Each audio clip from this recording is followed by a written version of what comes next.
Yeah, please, Helen. Okay. I'd like to dedicate this shiur in memory of Chazan Samuel Asher, who was a cantor in Rochester for over 15 years. His Hebrew name was Shmuel ben Nisim V'Yivan. May his memory be a blessing. Okay, thank you. I don't know if people read what was written in the email today, and it was also on the bulletin for Shabbat. There's an initiative in Israel called Shavua Dina, which means a week of Dina. It doesn't sound the same in English, but who here knows who the biblical Dina is? Of course. Was the Go ahead, Elaine, tell us. she was the daughter of Yaakov and Leah, And Leah, good. and she was out walking and she was kidnapped by, is it Shechem? Shem.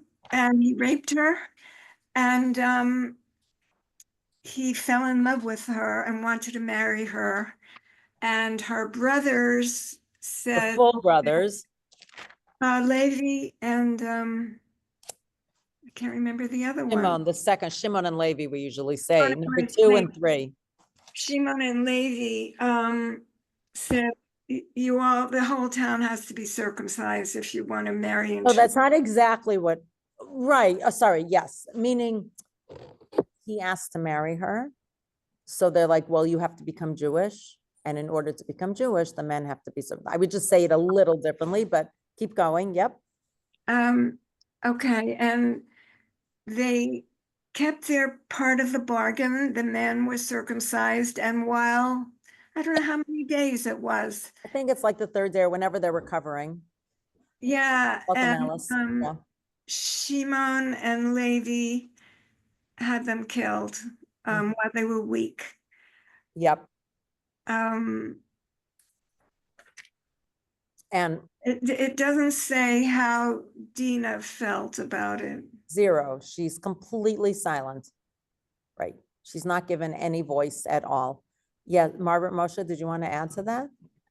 No, okay. Anybody else want to add something to it before I go into this a little bit? In Israel, there's a woman she's in the advanced Kollel program in Maharat, an Israeli woman, Sarah Segal Katz, who has made this an initiative which connects to, well, now it connects the hostages to the women who were sexually abused on October 7th, perhaps happening still in captivity. We don't know, but we imagine, and we've heard stories from women who were hostages by Hamas and were released. And in general, for women who have experienced any form of sexual or other kind of violence, but in particular, sexual violence. And the way she explained it to me is that it's not so spoken about in Israel. There's something called Sacred Spaces. Anybody heard of that organization? Sacred Spaces? I've heard the thing. I'm sorry, what, Elaine? No, I've heard that. I've never heard the organization. Oh, you never heard the organization, right? I mean, we all know what a Sacred Space is, correct? Yeah. So Sacred Spaces was started by, sorry, I'm blanking on her name. I see her in front of me. She used to be part of the Bayit, and she has made this, she moved to Detroit, I think. And I don't know why I'm blanking on her name, but somebody could Google Sacred Spaces and you'll find it. Helen, maybe you could do that. So Sacred Spaces is about setting up checks and balances within shuls and churches. I guess it's particularly shuls, and Berkovich, Shira Berkovich, that's her name. And you know her. Yeah, right, exactly, because she used to be at the Bayit. She's wonderful. She lives in Pittsburgh. Oh, Pittsburgh, thank you. Pittsburgh. Oh, why was I thinking Detroit? Okay, that all merges for me, sadly, sorry. Thank you. And it's about setting up a series of safeguards in place so you could never have abuse within a sacred space like a shul, because you know that traditionally shuls have been considered safe places. There's been a lot, sadly, of abuse within clergy, within youth directors, because they were not always checked. Their background wasn't always checked.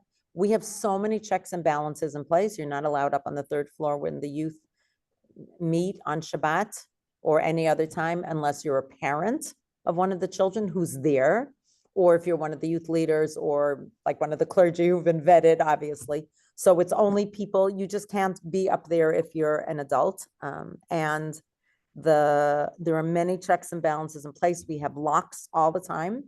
And you should know, we have very strict child protection laws within the shul. I meet with bat mitzvah girls regularly, and I never meet with them. There's a window in my office door, but I will never meet with them in my office unless somebody is in the area. And on Sundays, for example, I often meet with them, and it might be here in the lobby, but the parent has to be in the area because on Sundays, the shul is pretty empty. So those are the examples of the kinds of safeguards that Sacred Spaces has put together. But the way Sarah Segal Katz has explained to me, said in Israel, it's not as spoken about, and many women who have experienced sexual abuse have felt silenced, no agency, not believed some of the time, and certainly not safeguards put into place. And therefore, she has started this initiative, which she now this year already includes more people like, or more organizations, YCT, Shivat Maharat, Hadar, Drisha may have been part of it, HIR signed on as well, and other organizations to talk about it. There are many shiurim going on in Israel about this. There are shiurim happening in Hostage Square because comparing the plight of Dinah, what happened to her, basically she was raped and taken hostage, which is what happened to many of our female hostages. Or they were just raped and killed and mutilated. I don't know if you have seen the movie Screams Before Silence by Sheryl Sandberg. It's a really good movie. It took me a long time to watch it, but once I watched it, I was glad I had. It's not such graphic visual things, that's horrific. It's more about bringing the story in a very sensitive way. And I highly recommend it. Screams Before Silence. That's what it's called, by Sheryl Sandberg. I do recommend it. So she asked me, she reached out personally and said, could you also do something at the bite? So I decided to dedicate today and tomorrow's shiurim that I'm teaching for this initiative about Dinah. We're still going to talk about Perek Zayin, the chapter 7 of Haman, of Megillat Esther, but I wanted to bring some of this initiative. And I looked at almost all of the material is in Hebrew. And I said that to her. I said, it's a little hard to bring it to American audiences if we don't have translations, but I found a few things that were translated. So the first thing I'm going to do is read the Kel Malei Rachamim. What is the Kel Malei Rachamim? Somebody can. Hi, Robert. Welcome. Yeah, Judy. The prayer that you say, at the grave of somebody, also it's said on the Shalosh Regalim. Yizkar. So You're talking about Yizkar. Yeah, Yizkar or on the yard site. Exactly. Your loved relatives. So they wrote, or she wrote a lot of this, not all of it, but she wrote a lot of it. And I want to read in English. It was translated. Unfortunately, the printout wasn't amazing, but I'll do my best.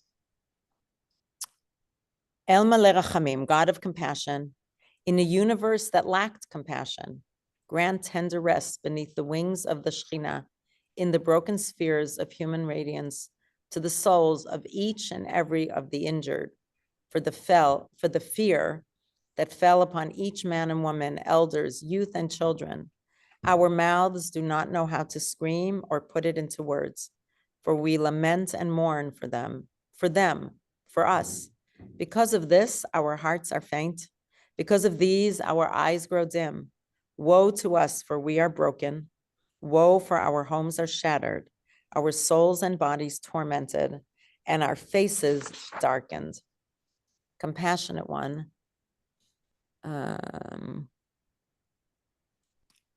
Reveal our torment to the world and for all time, and from one end of the earth to the other. May the silenced voices utter. Guard our souls in the land of life, for life is our heritage. May we come in peace to healing. Please, God, heal all the injured. Please, God, heal the families and the caretakers. Please, God, hear and heal us all, and let us say, Amen. She also used the language of Moshe davening for his sister Miriam when she had Sarat. Oh, hi, Carol. I see you figured out your Wi-Fi issues. Yeah, So he says, Elena refana la which means El Na means please God, Refa, heal, Na, please, La, her, please heal her. So she adapted that to El Na Rafa Na Lanu Kulanu, that God should heal all of us. Now, I just want to say I have 3 articles here. I don't know if anybody's interested, but in reading it yourself, there's a beautiful website called Giluya. Now, the word Giluya in Hebrew, yes, Lance, what do you want to say? I put a link in the chat. Is that the sacred spaces that you're talking about? I assume so, yeah. Oh, it is Jewish. I thought it was also for, yeah, I assume so, yeah. If it's Shira Berkovich, then it's for sure is. I don't think there's more than one for Jewish sacred spaces. She really put a whole thing into place of, safeguarding and checks and balances and really being careful. You know, she was a youth leader. She was the youth director I before. know, and I think that's Sure. what made her, yeah. There was a story at the Bayit many years ago of somebody who was some sort of an offender, and either the background check didn't happen because it was before background checks were done, or it wasn't revealed. And the Bayit made many, many strides, so this would never happen again. And we know that things like in churches and in synagogues and in like Boy Scouts, things like that, there's sadly, so many stories. I mean, I just want to remind people of what happened in Washington, D.C. with the rabbi who installed a camera in the mikveh so he could watch women. I mean, it's just beyond horrible that happened. And that's another way of taking advantage of your position and using it to fulfill your twisted desires. And I heard this a long time ago that, hi, Sai, welcome, that any rape is a violent act. It's not sexual. It's not that you couldn't hold yourself back. It's a violent act. And it's an act of dominance, of control, and it's an act of violence. Bracha, I have Yeah. something else that you may Yeah. want to be on the lookout for. This happened in the conservative shul in Rochester many years ago when I was a member there. Somebody called the shul and expressed interest in being in converting, and then he came to services. He called a lot, and a lot of the adults who interacted with him thought that there just wasn't something that was right, but nobody really was paying attention. And then he approached 3 girls and lured them into the basement where he exposed himself. And then they ran up, and one of them told their parents, and then another one did a delayed telling of later that day. And the police were called immediately. But yeah, so it's not just, it's also what can happen during a kiddush, that people need to be on the lookout. Exactly. And that rooms should be locked, that you can't lure anybody. We try to be very, very, Right. very. I mean, right. But that in the Yep. area that they lured them to, there was no, it And was have like they, an entire basement. have they rectified that? Well, they when that happened, they installed procedures so that hopefully it would not happen again. Now they've moved to a different shul, and there are a lot less kids in that, also. But So he did that whole planning just so that, somebody said that they thought it was maybe his first time doing it because of how bad he was at doing it, because it was so easy for the cantor, who actually I mentioned, to catch him when the guy came up, and he just surrendered immediately. Somebody said that it may have been his first time doing something like that. We don't know. right. But Okay. Yeah. So that's an example. Thank you. So that's an that's example of something of sacred dating. spaces. Yeah. Yeah, but that's something to also be on the lookout for. Of course, 100%, 100%. I want Also, to, teachers in the day schools, there was an incident, SAR, where a teacher had pornography on his computer, and it was discovered. And there was also a faculty member that I remember that. was let go under mysterious circumstances. But later we found I don't know if I want to say his name, but I Not happen to know. necessary. That's not the Um, important part here. But yeah, he was the principal of the English studies, and yeah, it destroyed his career and the children. It was very Meaning he showed the but some pornography. in Sorry, him. Carol, he showed the pornography to the children? Well, no, they're two different. You're, there's something going on. No, One but second, it was, one no, second, that's a time out. different case. There were two cases. Carol, that- one second, Carol, there's a problem with your Wi-Fi. You're coming in and out. No, Sorry. It was hard to oh, follow. that's what you strange said. because now I'm home. Oh, I no, I'm believe you. talking about two different cases. Two different cases. So those are all talking about sacred Yeah. spaces, I think, is school as well. Yeah. And we're Yeah. also talking about grown people who were attacked, who were raped. Talking about Dina, that's not part of a shul. Now, one of the thing, again, I wanted to spend a few minutes on this. So she created a site called Gluya. Now, Gluya is a play on words. Gluya in Hebrew, Galui means revealed. Like what we say on the high holidays, Galui v'yadua lifnei chisei chavodecha. All of our actions are open and revealed before are open. Karen, we're just talking about the Shavua Dina, which we're dedicating today's, I don't know if you read that. Yeah.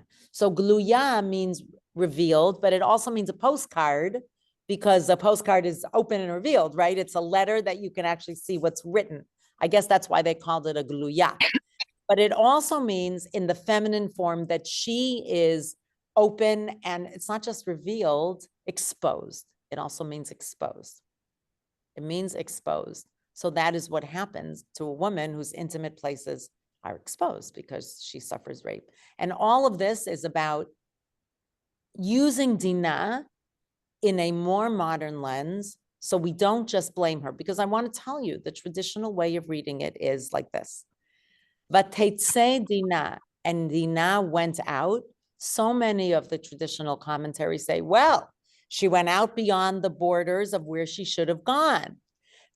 She went out beyond, her actions were more, they went over the line of how she should have acted, which is a traditional way of blaming the victim for her rape. Blaming her. Some say, well, she went to and she saw the dances that they did for idol worshiping, so it was her fault. And this is what Sarah Segal-Katz is trying to do, to reclaim this as a story of somebody who had no agency. We never hear her voice. She was kidnapped, she was raped, and that we should learn from this to raise the voices of women, not to blame them. I want to see, just one second. Okay, so I want to read to you, again, we will speak about Perek Zayin. I want to finish it today, but I just want to spend a couple more minutes. Shimon and Levi, thank you so much, Elaine, for your summary of the story. Shimon and Levi decided together to observe their sister's assault and do with it as they saw fit. The text reveals that they completely disregarded Dina and her crisis, focusing instead on their private pain. They did not think even for a moment to approach Dina with trepidation and compassion, to sit opposite her, look her in the eye, and be with her in her pain.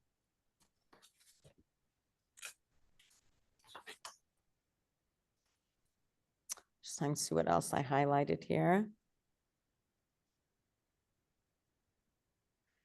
It was like the family honor that they were defending more so than the, whatever happened to their sister. Exactly.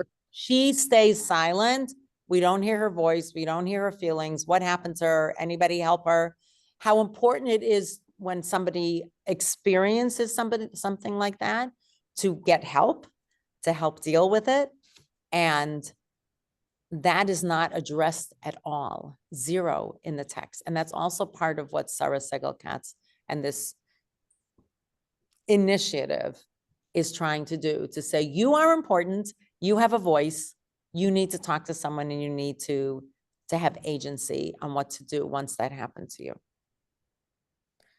He writes, who is this person? Tzviki, somebody. Beyond other levels of the story, the deed of Dina is one of the few and most detailed texts in the Torah on the issue of sexual assault and its ramifications. In my eyes, one of the important elements of this text is actually the description of what happened after the assault. The Torah describes in detail the events among the different circles of those affected and their unique way of coping with the trauma. Nonetheless, the focus on the details of the political events in the area following the assault seemingly skips over one character who becomes marginal to the entire incident, the victim herself, Dina. If the text focuses on her and what happens to her until the assault, thereafter she becomes a marginal and less important character, with the entire event seemingly passing her by, focusing instead on the characters in the secondary circle of victims. So I think this is just a very important topic to focus on, and I wanted to take this opportunity to talk about it. I mean, there's more that we could read about it. Like he writes, even if we assume that Dina was consoled by the vengeance wrought by Shimon and Levi, the fact that they were not empathetic to her pain, but rather stressed their pain, is intolerable and opposed to one of the most important elements in a victim's healing process, radical empathy. The victim's ability to feel that the person standing opposite them can look them in the eye without fear and be a living witness to what they went through. The literature addressing trauma, the ordeal of coping with it emotionally, delves into the issue of testimony and the critical role of others as bearer of testimony to the trauma, a task of which the victims themselves are frequently incapable. In response, trauma victim psychological therapy radically facilitates a space for bearing witness. So there's more about that, but I want to discuss. Let me just see what you wrote, Lance, because we're going to move to the Megillah. What did you want to say? Oh, sorry, what you wanted to say. Yeah. Oh, I'm just talking about Ellie, which is the #1 organization in Israel for protecting children. Thank you. And you click the link and you get a whole Geschichte. Very nice. Okay. So I appreciate that. And I just wanted to spend some time. I think it actually connects with the story of the Megillah, although I wouldn't call it sexual assault. But think about Esther, who did have agency and she was able to do things, but she was forcibly taken to the palace. She wasn't asked, do you want to come? And remember, we spoke about all the other women who are chained to the palace for the rest of their lives, because once the king has had his way with them even once, they're not allowed to have a family of their own. They're not allowed to sleep with anybody else. And they're just stuck in the palace for the rest of their lives. So I don't know if you would call this assault. I think it's abuse in a certain way. And women traditionally have had very little agency over their bodies. It's a really sad thing. I mean, even when we think of the stories of Abraham and Yitzchak, when they went to Gerar, Abimelech, or down to Egypt, and they had to say that this is my sister and not my wife, because the custom at the time was if they wanted a woman and she was comely and beautiful, they could just kill her husband and take her. Like, what is that? Why is that okay anywhere, in any place, and any time? So, so there is a connection, and let's remember that Esther, even given everything, in the end, who was the one who gave up her Jewish life and stayed in the palace? Esther. Like that was it. She had no Jewish family. That's not true exactly. She had a son with Achashverosh, who I guess was considered.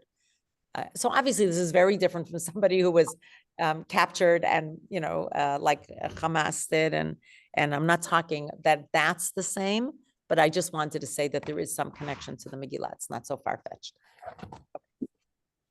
That was important for me to spend a few minutes on. What I would like to do today, my goal is to finish Perek Zayin. I hope people brought the Megillah with them.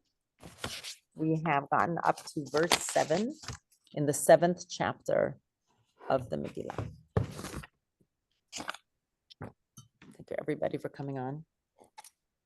I just want to say, actually, before I forget, next week, I will not be teaching my class. I'll be driving to Columbus to visit my husband's family. We go twice a year.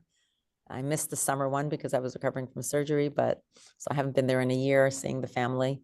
And we'll be driving. The thing about Columbus is it takes as long for us to get to Columbus as it does for me to get to Israel. Just costs a lot less because it's a whole day each way. No difference in time zones, obviously, but Takes all day, and we usually stop overnight. It just takes a very long time. So we'll be leaving on Wednesday so we can get there Thursday and have time to spend with people Thursday night, Friday, Shabbat, and Sunday.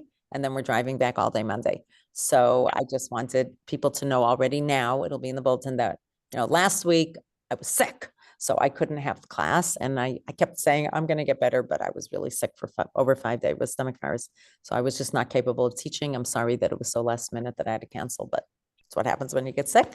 And next week we won't have a class, but I wanted to know if during Hanukkah, it's okay to have a class. Why not? What? Why not? Sure. Why not? No, that's why I'm asking. Right. Why not? Because people will say, well, I'm not around. That's why.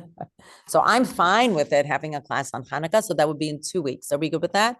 It would actually, wait a minute, is that Hanukkah yet? No, it's Erev Hanukkah, right? Yes. That would be Erev Hanukkah, right? Yeah. Erev Hanukkah, right? So it'll be the 24th. So we'll come back and we'll start Perek Chet then. And let's finish Perek Zayin right now. Okay. A little bit of housekeeping. Perek Zayin, so much more to talk about. Okay.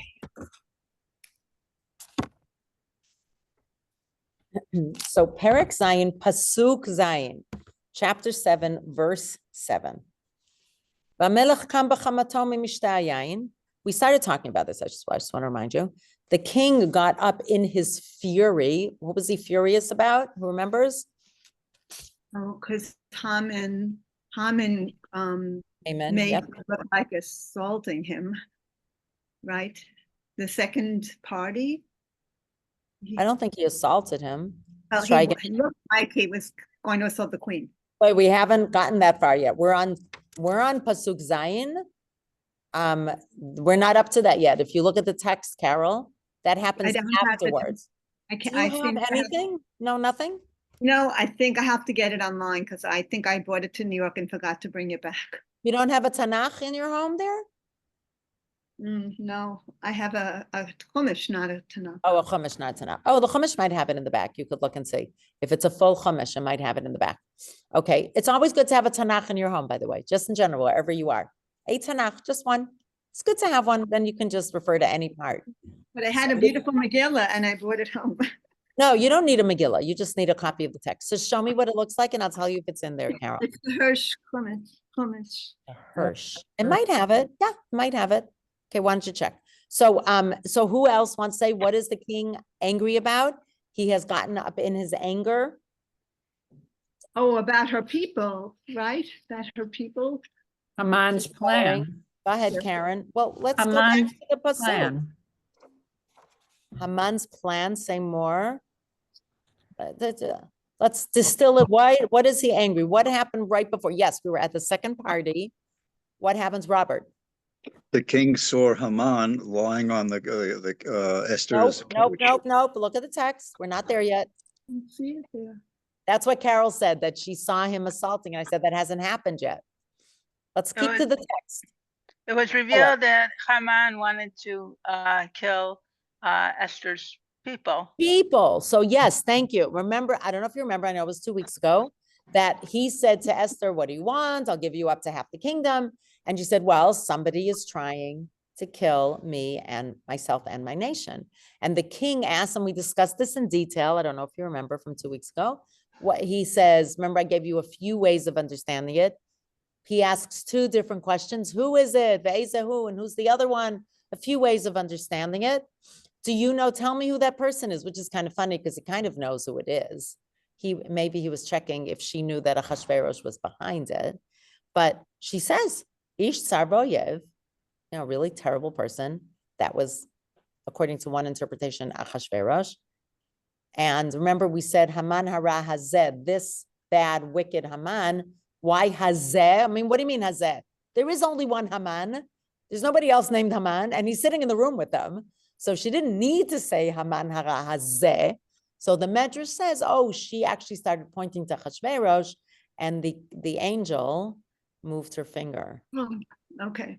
Right? That's where it comes from. That's where it comes from, this idea that the angel did it. I know it's a Medrash, I get that, but I just wanted you to understand where it came from. The Haman Niva'at, so he's terrified. Niva'at. That's one way of understanding he's terrified. He's terrified that this happens, right? He thinks at the top, he's on top of his game. He thinks he's on top of the world. Only he's invited to be with the king and the queen at this party. And then she calls him out.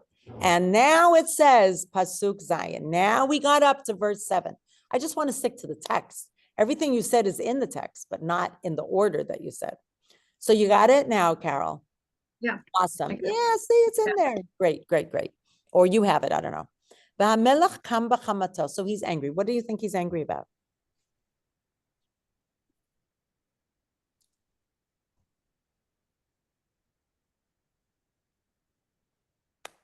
We could say he loves Esther and he's angry about what he's hearing.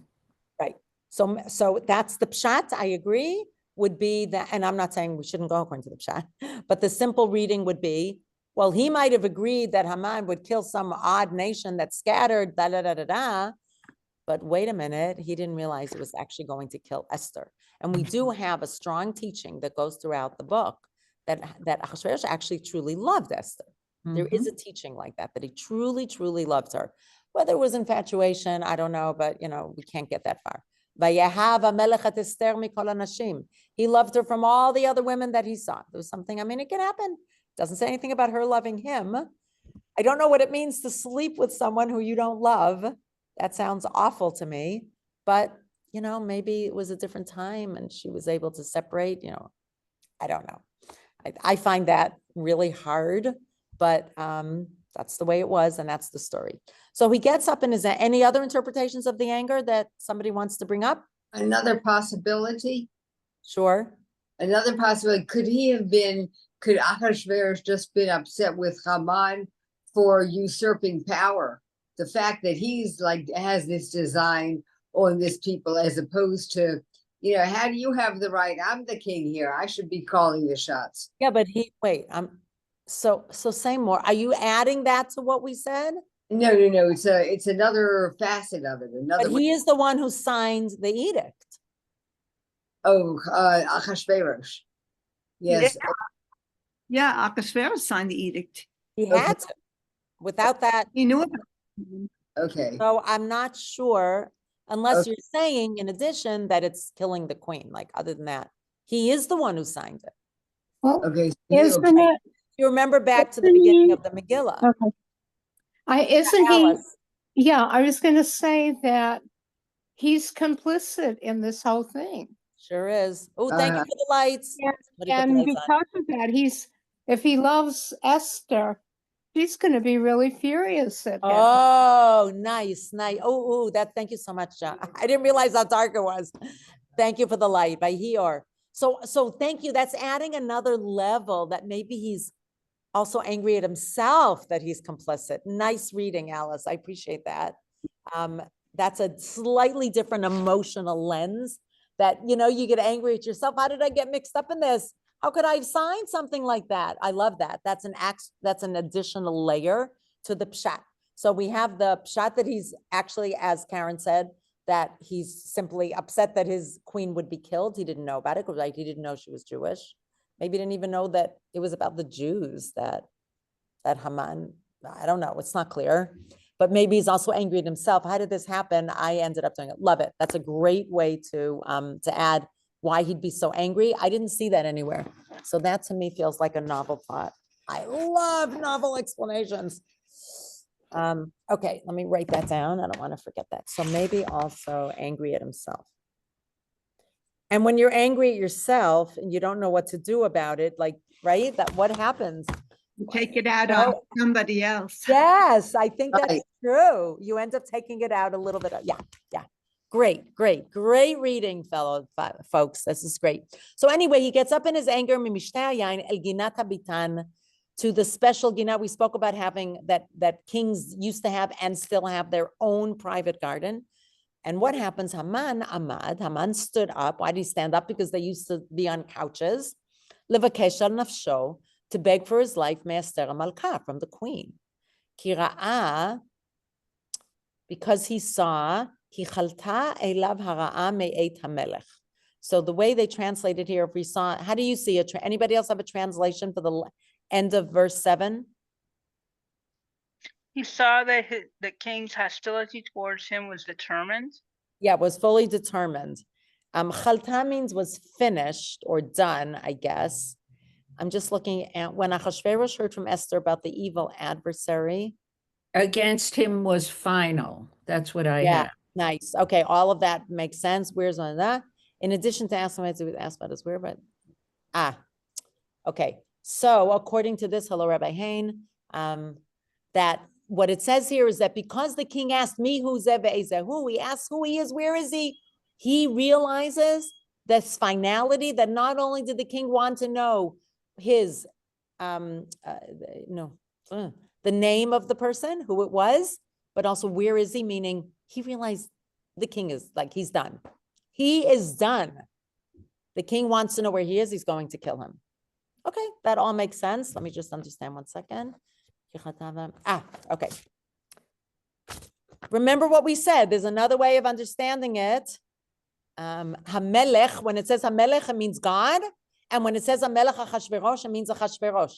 That maybe Haman, who believed in God, said he realized God had turned the tide against him. I think that's a nice way to understand it as well. He's in deep trouble, gets up to beg from the queen. The Gra says, Esther, please understand, I didn't know you were Jewish. I never would have done it if I had known. Whether that's true or not is unclear. Okay, continuing. Vahamelech, verse 8, I really want to finish. I know we don't have so much time, but we only have a few more verses, and I want to get to the end of chapter 7. Vahamelech shav miginat habitan. The king came back, returned from Ginat Habitan. Now, right away, the commentaries say, why does it have to say where he came back from? It said he went to his special garden. Why do you have to say, and he came back from his special garden? We're not children. You don't have to say, and he went out to the street and he came back from the street, right? We don't need to be spoon-fed. So that feels extra. El Beit Mishteh Hayayin, back to where the feast was. The Haman, okay, so 1 second, let me just address that first. Obviously, he came back from the garden. Why does it say it? The Gemara says, God sent an angel, which he saw as a person. He went into the garden and he sees that the man is digging up the garden. And this is his private garden. He sees that it's wrecked. And the person says to him, well, Haman told me to dig up your garden. So, in other words, we could imagine that if somebody goes out to pace in his garden, he might receive calm from it. He might be more relaxed. He would come back not as angry. So that's why the Medrash says, well, why didn't he calm down? That was his place to calm down. That was his bonsai trees. Somebody said here, maybe he had bonsai trees, and a Japanese kind of a soothing feel to it. So the Medrash says that there was an angel sent digging everything up. So he's even more angry, especially when he hears from this person that Haman was the one who gave the instructions.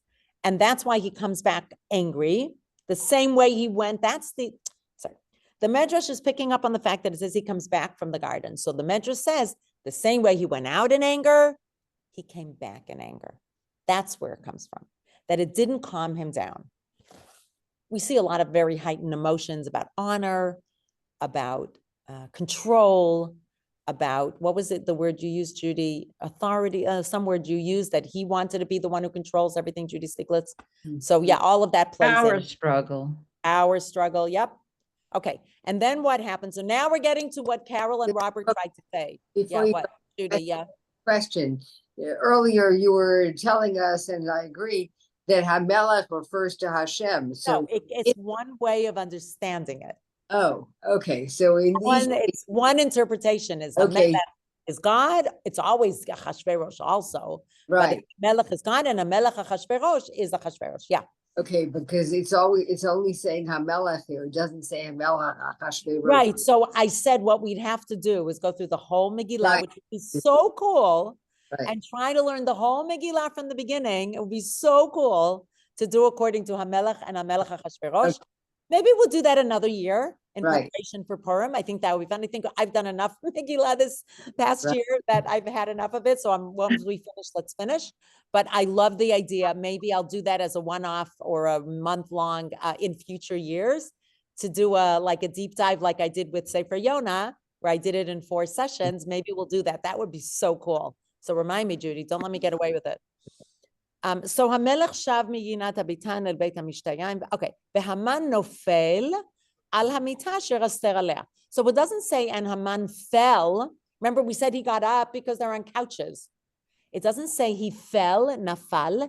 It says nofel. He is falling, which is an odd way to use it. It should have been nafal. It should have been that Haman got up and then he fell on the couch, but that's not what it says. And again, the Medrash picks up on this and says, what does that mean, nofel? So I'm just going to read my notes for 1 second. Just a minute. There's a Medrash. Anybody have an idea?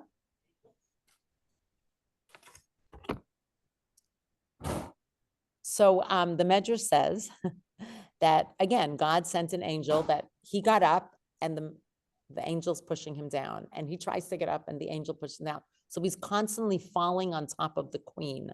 Because otherwise, why did they use the word nofel, is falling, instead of nafal, fell? And therefore, what does Achashverosh think? He's trying to rape the queen. Right. Again, all about power struggle. And that's when he says, really angry, Vayom HaMelech. So here's another one, Judy, right? We'd have to go into that. Agam lichvosh et hamalka imi babayit? Are you trying to conquer the queen? That's where you get the idea of rape. Because what does that mean to conquer? Basically, that's rape. But what else could he do there? While I'm still in the house, like I'm right here, and you're trying to do it while I'm here? I mean, it says the whole thing is just honestly revolting. It makes me nauseous, just saying. But that's what it says, lichbosh. So 1 second, there's a word lichbosh. The reason it said lichbosh, subdue and conquer. By using this word, the king implied that he considered her an unwilling participant. And therefore, at the end of this pasuk, it says ufnei Haman chafu, that we haven't said they had davar yatsa mipi hamelech, the word went out from the king, and the face of Haman was covered or was upset. I mean, you might have different translation, but it's a nice way of understanding it, that because he uses the word lichbosh. Remember, originally we said that Achashverosh couldn't sleep because he couldn't understand why Esther was inviting just him and Haman, and he thought maybe Haman and the queen were having an affair, and maybe they were going to try to usurp his power.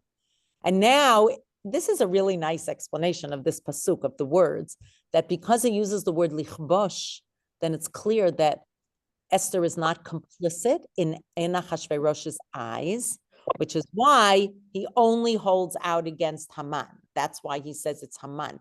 Now, it says, Hadavar yatsa mipi hamelech, the word went out, mipi hamelech, from the mouth of the king. Just 1 second.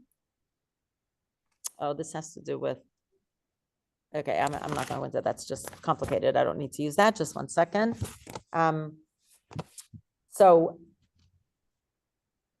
So according to one explanation, when this word or this speech came out of the king's mouth, that's when Haman realized he's done. That's a nice way. Like, you could say that the king's word went out into the kingdom, but basically, if you understand it, the pshat, the king comes back, he sees something happening with Haman. He says to Haman, are you trying to conquer the queen while I'm in the home? And when these words came out, this speech came out of the king's mouth, then Haman knew he was done for. Done. Like maybe he hung his head. It's like, that's it. There was nothing he could do to save himself. Hold on 1 second, verse 9. Nope, not up to verse 9. Okay. What is the translation of chafu? The English. So chaf mi pesha means you're innocent, mean you're uncovered. So I think it means covered, but I don't know what that means in this context, covered. I always thought it actually meant like covered like this, like hung his head in shame, like he fell in, is it shame? Despondency? For sure. I would say more than despondency at this point. Defeat? That's not what the word means, but I hear you. But that's the best I can do. If somebody has a better explanation there or translation,